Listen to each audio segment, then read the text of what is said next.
नमस्कार, आप देख रहे हैं जनसेवक समाचार और मैं हूं पूजा। आज बिहार के सामने डबल इंजन की सरकार है तो डबल डबल युवराज भी। उनमें से एक युवराज तो जंगल राज के युवराज भी हैं। राहुल गांधी और तेजस्वी यादव को लेकर यह तंज प्रधानमंत्री नरेंद्र मोदी ने एक सभा में कसा।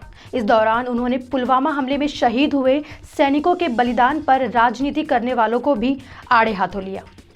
बिहार के छपरा में आयोजित सभा में प्रधानमंत्री नरेंद्र मोदी ने कहा कि डबल इंजन वाली एनडीए सरकार बिहार के विकास के लिए प्रतिबद्ध है, तो ये डबल डबल युवराज अपने अपने सिंहासन को बचाने की लड़ाई लड़ रहे हैं। आज बिहार के सामने डबल इंजन की सरकार है तो दूसरी तरफ डबल डबल युवराज भी है और एक तो जंगल राज के युवराज भी है।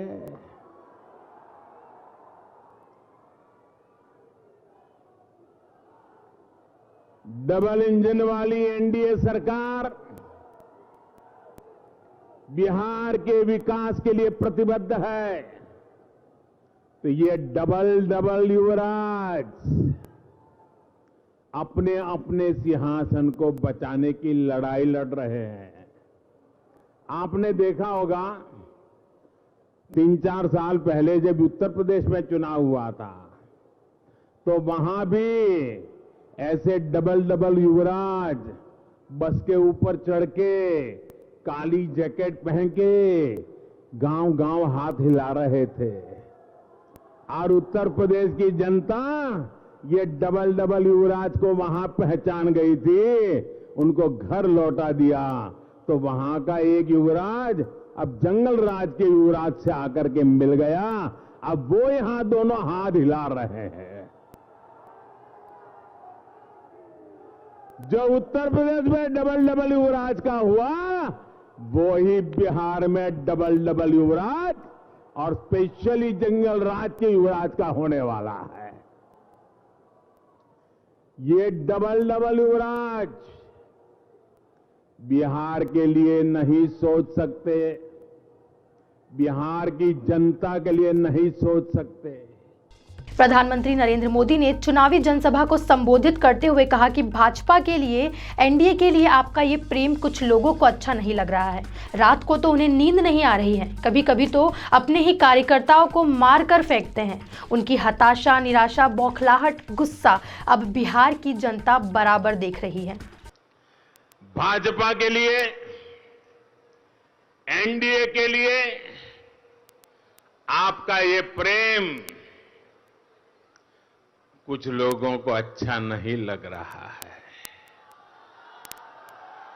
उनको रात को नींद नहीं आ रही है। कभी कभी तो अपने ही कार्यकर्ताओं को मार धकड़ के फेंकते हैं।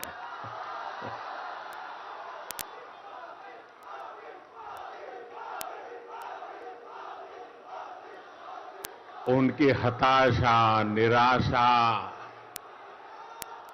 उनकी बौखलाहट, उनका गुस्सा अब बिहार की जनता बराबर देख रही है। चेहरे पर से हंसी गायब हो गई है। प्रधानमंत्री नरेंद्र मोदी ने कश्मीर के पुलवामा में हुए हमले पर पाकिस्तान के कबूलनामे का जिक्र करते हुए विपक्ष के उन सभी नेताओं को निशाने पर लिया जिन्होंने इस हमले के दौरान सरकार और सेना के शौर्य पर सवाल उठाए थे। साथियों, देश में चौतरफा हो रहे विकास के बीच आप सभी को उन ताकतों से भी सावधान रहना है जो अपने राजनीतिक स्वार्थ के लिए देश हित के खिलाफ जाने से बाज नहीं आती। ये वो लोग हैं जो देश के वीर जवानों के बलिदान में भी अपना फायदा देखने लगते हैं। अभी 2-3 दिन पहले हमारे पड़ोसी देश ने पुलवामा हमले की सच्चाई को स्वीकार किया है।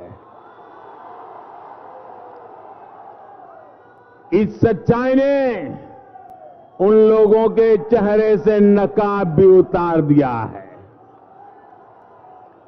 जो पुलवामा हमले के बाद अफवाहें फैला रहे थे, ये लोग देश के दुख में दुखी नहीं थे।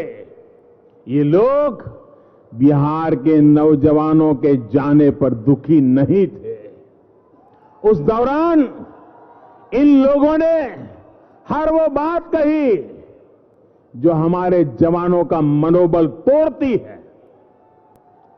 देश के वीर जवानों, वीर बेटे बेटियों के शौर्य और शूरता पर बिहार को, संपूर्ण देश को रत्ती भर भी संदेश नहीं रहा।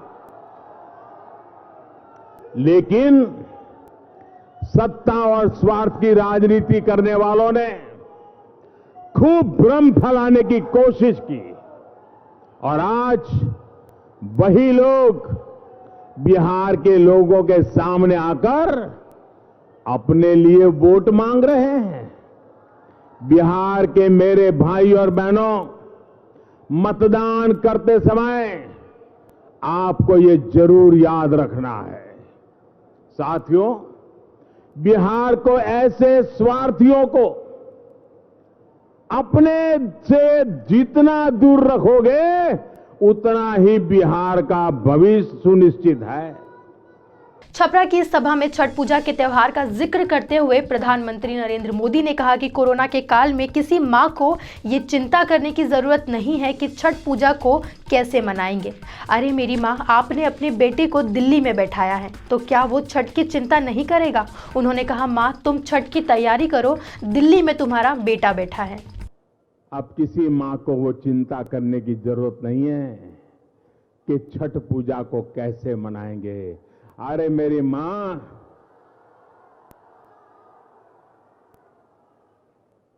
अरे तुमने इस तुम्हारे बेटे को दिल्ली में बिठाया है, क्या वो तुम्हारी छठ पूजा की चिंता नहीं करेगा?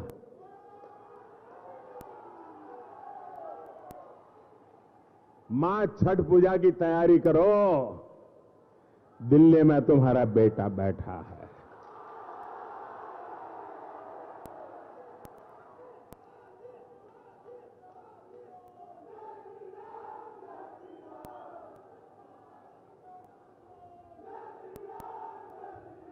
मां, छठ पूजा का त्योहार शान से मनाओ, तुम्हारा बेटा रात को भूखा नहीं सोने दूंगा। रैली में प्रधानमंत्री नरेंद्र मोदी ने विपक्ष पर निशाना साधा और कहा कि एनडीए के ऊपर लोगों को भरोसा है। पीएम मोदी ने कहा कि पहले चरण के मतदान से साफ नजर आ रहा है कि नीतीश बाबू के नेतृत्व में एनडीए की सरकार दोबारा बन रही है। बिहार में दूसरे चरण का मतदान होने वाला है। ऐसे में प्रधानमंत्री नरेंद्र मोदी और भी आक्रामक हो गए हैं। इस बुलेटिन में फिलहाल इतना ही। देश और दुनिया की बाकी खबरों के लिए देखते रहिए जनसेवक समाचार। धन्यवाद।